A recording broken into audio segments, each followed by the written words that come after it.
That's That's right. It's time for Philadelphia Flyers hockey. It is the Fanatic Flyers pregame show. Jason Martinez, Chris Terry, and Brian Smith. Flyers wrapping up a season-starting 4-game road trip. They'll do so tonight in Seattle against the Kraken, a place that there's not a lot of history there. And the Flyers come into this game with kind of a notch in each column, a 1-1-1 record. The Seattle Kraken come in with a record of 2-2 tonight. And how do the Flyers end this road trip? Well, this could be the determining factor tonight on if this is a successful road trip or not so good. Could have gotten more. We shall see. To discuss it all and to get us right up until the game, it is Chris Terrian and Brian Smith in Edmonton. And I got to ask you guys first and foremost, another 10 o'clock start. Do I got to pop the 5-hour energy at 9:30 at night? No, do I go full bottle, half bottle? Yeah, no, you wanted to do that a couple hours ago. And then, I'm comforted that you don't know what city I'm in either, because I definitely don't know what city I'm in. I mentioned the other night. Now we're in Seattle, but yeah, it has been one of those trips that feels like maybe it was one game too long. Obviously, you got to get all this out of the way, and it's good to do it in one swoop. But this group's ready to get home tomorrow and get back to Voorhees and the Wells Fargo Center and get things going at home. Well, there'll only be one more 10 o'clock start the rest of the year. That's a good news. There's a couple nines in there. But Bundy, at the end of a 4-game road trip, you played this game, you played in this league, you've been on this trip a lot of times. 4-game road trip across the continent, time zone bouncing like bananas. But how do you avoid not having that letdown in this last game? I get that. That's probably tricky, isn't it? Yeah, and you know what, Jason? You kind of took away my part of Bundy's focus tonight for the we'll revisit that. We'll revisit it, but one of them is exactly that. Just stay in tune to this game tonight. You got a lot coming up on the weekend. You got your home opener. You're trying to put this home road trip behind you, but at the same time, you have to be focused entirely on this game tonight. So, because look at you just said it yourself. If you go home, you're 2-1-1. It's different than 1-2-1. And as I said the other night, I said I'd like to see this team get 3 out of a possible 4 points in the last 2 games. Makes it a successful road trip. Yeah, this has always been a little bit of a tough trip for the Flyers. Bundy used to be the Western Canada swing, and sometimes they get Winnipeg in there as well. Now that Seattle's out here, you come down here, you get this game out of the way as well, and there has been a good bit of time zone hopping. Just back and forth, Pacific to Mountain, and I don't know if that bothers hockey players or not, if they just show up when they're told to show up and play hockey. Yeah, you know what? It's kind of, and it's sort of true, Jason, and Brian, excuse me, in certain ways that when you do, you just get on the road, you eat, you sleep, you play hockey.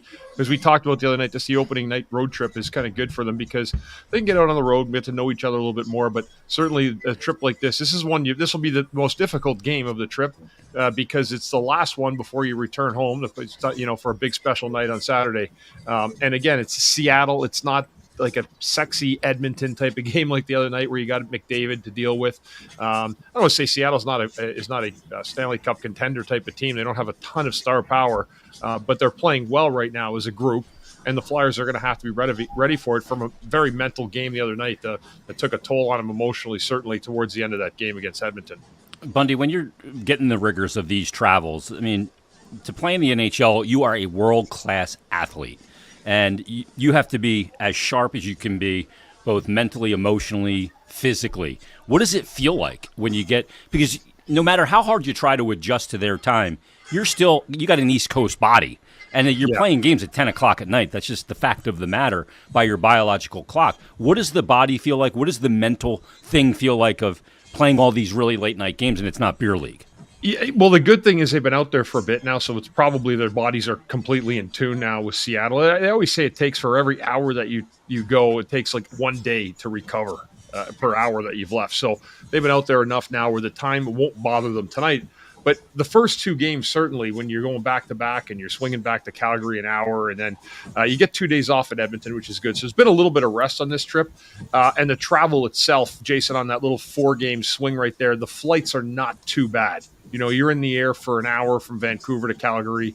30 minutes from Calgary to Edmonton, and then back Edmonton to Seattle's probably maybe a couple hours, Smitty. I'm guessing an hour and a half. Yeah, so it's not brutal. You're not in the air a lot. You're popping around, but the time does make a difference. But right now they're acclimated to it, and actually the challenge for me would actually be Saturday night because they're really on a short clock here.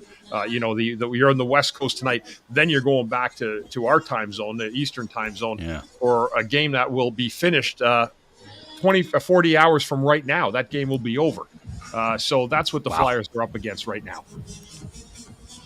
Yeah, the other thing too with the way this whole thing goes, because of just that one day before the home opener, I believe that's going to have a little bit to do with why we see Ivan Fedotov tonight, which Jason will talk about in a little bit. But just wanting to keep Sam Ersson fresh for the home opener and have a good showing on that first home game, because it is a tough turnaround for this team to come cross country in one day, and they're not even going to skate on Saturday morning. Just going to come right to the rink and play the game. Yeah, and that's the right call there. I mean, that's a no-brainer by the coaching staff and well thought out. I mean, that's where you got to save your energy. There's no point getting guys up. Let them sleep in. Have a meeting if you have to at 11:30. Make it 20 minutes. Do some video review for your Vancouver, because you saw them last week, so you're fresh. It's a little bit fresh to you, which is a real advantage. Believe it or not, it is. It feels like you're a week, 10 days removed from that.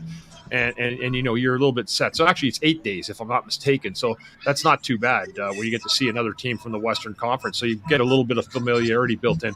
But rest after this night. If you go home tomorrow, Smitty? Yes, right? Yeah, tomorrow morning Pacific time. So right. So there's late afternoon.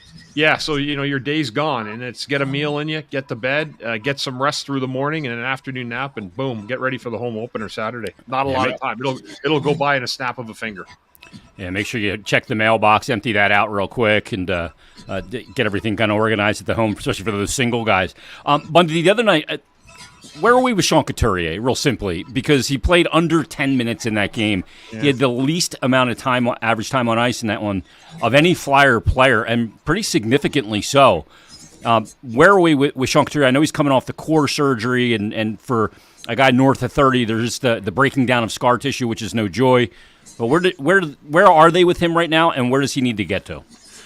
I asked Danny on that interview we did before the season on Snow the Goalie, our podcast, what exactly do you want to, what do you want to see with Gooch? Are you going to manage him? We asked him flat out in the interview, and he said we have to. Basically, we have no choice but to manage him. I think when you look at his minutes played last year, you saw a lot of what Couturier was in the past, but he broke down. He admittedly so he broke down.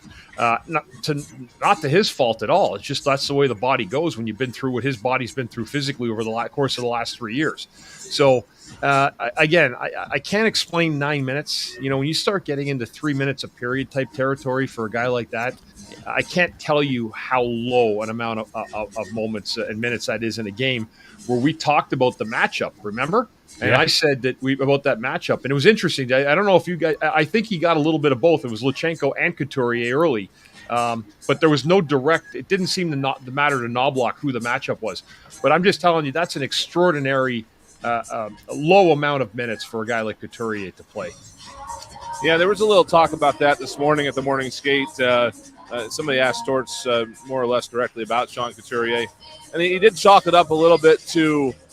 Coots had a fight. He was out for 5 minutes in one of the periods, and all the penalties. The Flyers got 7 power plays in that game, so he did kind of feel like he was a little underused, but it had a little bit to do with the circumstances of the game, and he's just trying to let it shake out over a few of these games, and just make sure that it's something that they can evaluate over a larger period of time. So I think it's on the radar. Yeah, it's an alarming number though. Under 10 minutes. Yeah, I was pretty stunned because a couple of years ago, or certainly 3-4 years ago, in a game like that against the McDavid, he'd have been out there 20 plus minutes in that game. That wasn't the case here, obviously. Bundy, real quick before we get to our first time out, veteran players in a situation like this at the end of a road trip, you got a team with 12 guys under 25 and under, but veteran players need to lead the way a little bit here tonight. No doubt. This is a game where they got to step up, and I think Konechny's had a good start to the year. Thought Mishkov had a really good game the other day, but this is a veteran game tonight, and I wouldn't be surprised to see if we have maybe see Couturier's minutes upped a little bit in this game here tonight. We'll see. I don't want to bank this whole night on a guy who played the lowest amount of minutes in the game last game, but certainly it's interesting enough when you look at what the scenarios are tonight. And this is a game I think the Flyers have a good start in this game tonight, and I think they can set themselves up nicely for the rest of this game. They got to dial it in early, though, and that's really going to be the focus here tonight because Seattle will be excited to play at home again. Coming up on the pregame show, we're going to see if Bundy's got lottery numbers tonight based on his prediction the other night. We'll get into the power play and more. Plus, coming up next, we'll go to the booth in Seattle with Tim Saunders. Stay tuned. You're listening to the Fanatic Flyers pregame show on the Flyers Broadcast Network.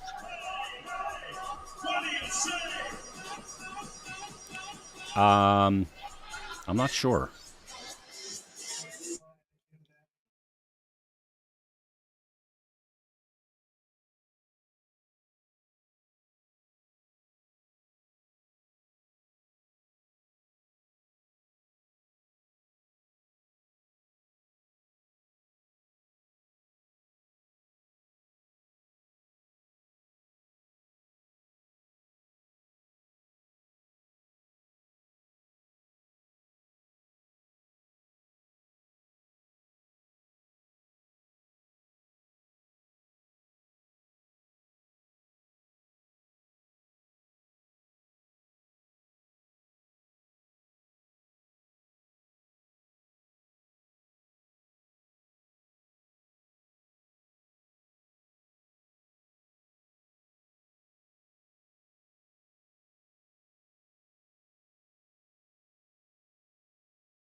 No doubt about it. Thanks, Tim. Tim Saunders and Todd Fedora coming top of the hour. Yeah, Bundy, being able to kill plays and go the other way. You and I talked about this the other day. Being able to do that. And that's sometimes the simplicity of the game, just being able to do that and to just shut a play down. It doesn't have to be simple. You don't have to be an all-star, but I think there has to be an element, I think Sam Hine's a really good player. But I think sometimes he's trying to figure out who he is. And I think that's up to the coaching staff to say, do we want him to be this rock solid defensive guy, or do we want him to be the guy to get up the ice? And there's got to be there's been give and take in his game, right? Like he's had a heavy minus number. He's down again this year on it. So again, I admire him, and what Timmy's saying with him trying to get up the ice, I just feel it's difficult for him sometimes because I don't know necessarily if he's that guy. To pick your spots and stuff. But I'll tell you what, he makes a difference. He does move the puck extremely well. He's making better plays with the puck. But yeah, that was like Eric Desjardins was a master of locking a stick down, knocking a puck down, and just getting it out. It was a different type of game then. I won't say it. We could grab a guy a little bit more in the corner and hold him. But that is the game. If you can still seal a puck, move it partner to partner, and make a simple play out of the zone, that's always the best play. And it still always will be the best play because you want to get the forwards going on the offensive zone. I guess, Bundy, is it we still have Brian? I can't hear Brian. But you can't hear me. Oh, no. There you are. You're back. Okay. Is it a matter of sometimes maybe trying to do too much? I mean, what you just described to me sounds like just keeping it simple, just making the simple play and stuff like that. And maybe if you start pressing a little bit, you forget about that a little bit. It's really funny. I had a coach, Craig Ramsey, and Craig Ramsey used to tell me all the time. He goes, Bundy, he goes, you don't have to run guys through the boards every shift. He goes, I know they want you to. Like, that's what they want. You're a big guy. You're 6'5". They want to see everybody just get crushed. He goes, but I'm telling you, he goes, play the puck a little bit more and, like, get a good stick on puck. And he goes, and the other thing this was the most unbelievable thing. He goes, I want you to, when you get the puck in the neutral zone or inside and around the blue line, when you're coming out of the zone, neutral zone transition, he goes, I want you to look to the boards every single time to make the easy play to the boards. And I did that for about 10 games. My game felt so easy. It was unbelievable how it changed. And my thought was like that the rest of my career. Fortunately, it was early enough that I had Rammer. I had several years left, but everything changed when he said that for me. And it made my game a lot easier. And I think there's a lot of stuff Sanheim can pick up on little tips like that along the way somewhere because he's too good of a skater to not be an excellent defensive defenseman. And I'll say I was a good skater. I was not crafty enough in the NHL to be an offensive player, but I was a very, very good skating defensive defenseman. And I'll never say anything different. I did my job. And that's, I think, what they're trying to find that with Sanheim while adding a little bit of that offense. Desjardins is what was the perfect defenseman, right? Mark Howe. They could play both ends, but there's not a lot of guys who can do that. They're aliens. Simplifying your game, taking that impediment between the ears out of the equation and making the simple play makes a lot of guys a better player. Yeah, absolutely. And mistakes happen, guys. I mean, to every player, you're going to get beat one-on-one, and you can live with that sometimes. It's decision-making plays that have to improve for every defenseman the Flyers have to this point, and I think it's there. They have good puck movers. They have good skill, but there's got to be that next level that they have to find a way to take it. I think that might be a case for a few different guys right now, Jason, because one of the things that Torts also said this morning when we was asked about Coots is he's trying to figure out where he's at right now. And he said that about a couple of guys. He said it about Sanheim. He said it about Owen Tippett. Obviously, you've got Luchenko and Michkov coming in that you're trying to figure out. I was talking with the folks at Sirius XM today. They asked about Michkov and, is he going to get along with Torts? And it seemed, what I told him was that he's doing all the things that Torts demands of a player from just to play the game. He's being responsible defensively. He's blocking shots. He's doing all those things, and so it just kind of seems like for this time of year, it's just a matter of playing a few games and seeing exactly where everybody's at before they maybe try to make some adjustments in that regard. Figuring out where your own body is, in a lot of ways. Bundy, last thing before we get to another timeout, and. By the way, Bundy's got the lottery numbers before we get out of here. That's actually his Bundy's final thought. But real quick, against a team like Edmonton, as you mentioned before, you got McDavid, you got Draisaitl, you got the star power. It's easy to get up for those guys in a team you don't see much. You look at Seattle's roster. I mean, Jordan Eberle, you got some career NHLers there, but it's not a sexy lineup. Is that something that a player's got to be aware of to not have the letdown because of who they don't have, and you just played the team that did have all the have? Yeah, and I mean, and you only have to look at their last game, right? Was it against Nashville where they pulled off a 7-3? It was a road victory, I believe. Mm-hmm. So, I mean, they can score, yeah. And the worst thing is sometimes when you have four lines, sometimes that with some veterans, and every line looks the same. You could say your fourth line's the first line, and vice versa. And I know they have a couple guys. You said Eberle and McCann are kind of going for them. Get 4 points each, I believe, and they got some defense that are pretty decent. But Grubauer's going tonight for them, I believe. Yep. So but they're just a team that can just roll four lines at you, and you have to be prepared for them, because if you're not, one line's off and they're going, and they're going to be diggers because they're always trying to keep their jobs, right? It's a new team out there, and they're battling for a lot of stuff like every other player in the league. So this is one of those nights you got to be ready for a team like this, because they can roll four lines. Well, we're going to have the line combinations coming up, the starting goaltenders as well, and Bundy's 3 keys to victory is coming up as well here on the Fanatic Flyers pregame show. The game coming up at the top of the hour with Tim Saunders and Todd Fedoruk. We're back after this on the Flyers Broadcast Network.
Please visit guest services, either on the main concourse. Flyers and Kraken coming up at the top of the hour. Bundy's 3 keys to victory as well.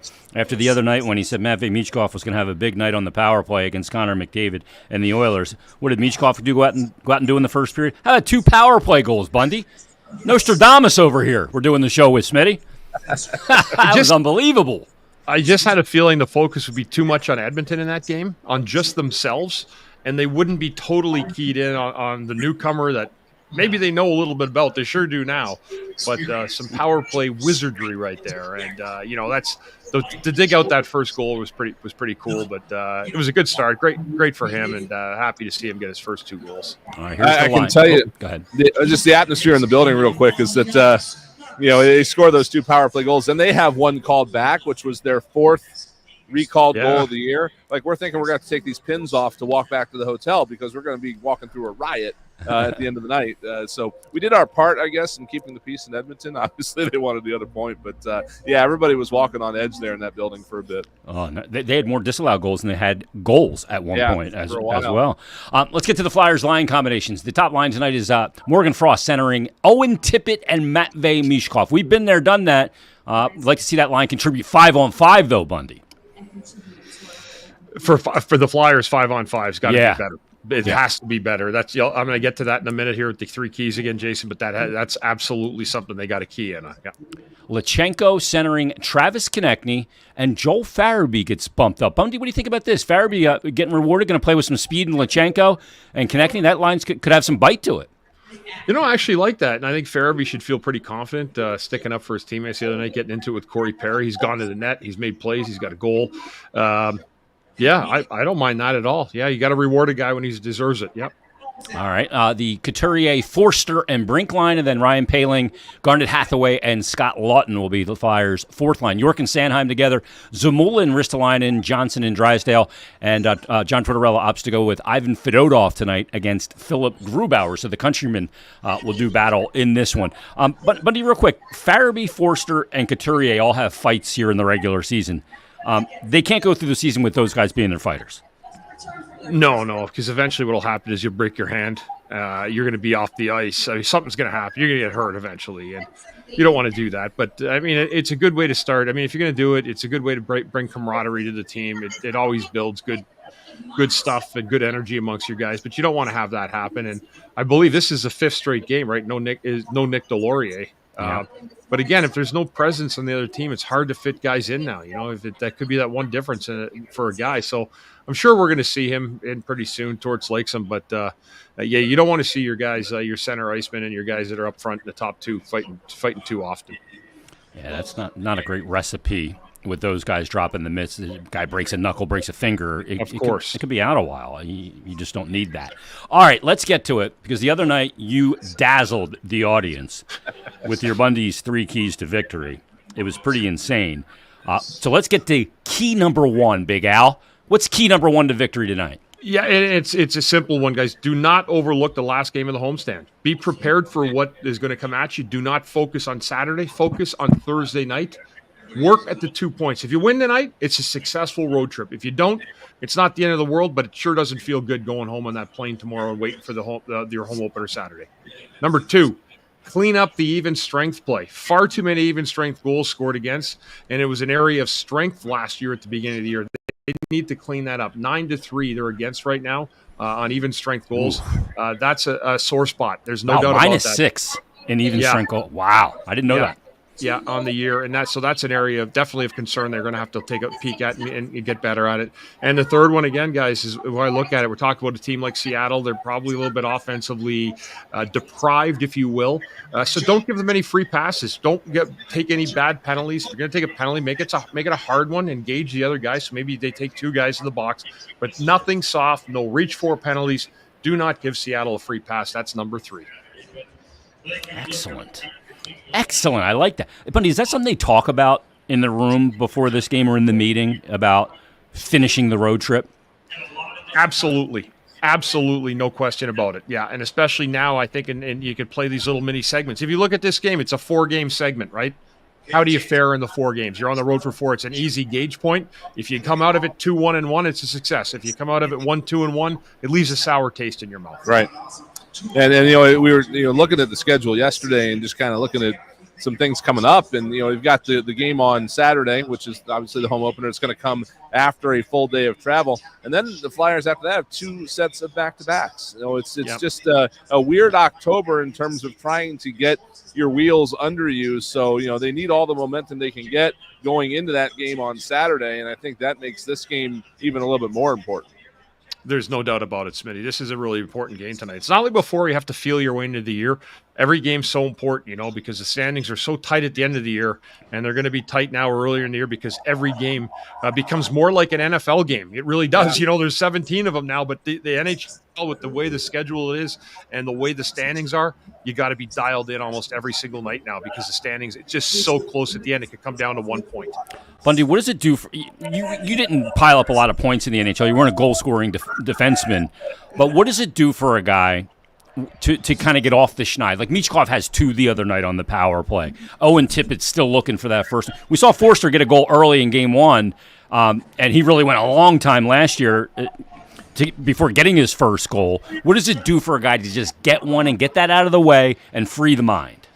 Yeah, and then, for a guy like Michkov, and then to get 2, right? So he's feeling it. Yeah. The one guy who just needs, I think another guy just needs to hit the net more, to be honest with you, is Owen Tippett. He's a guy like that. He's a guy right now you're waiting for him to score. It's been there. It's close, but he's missed.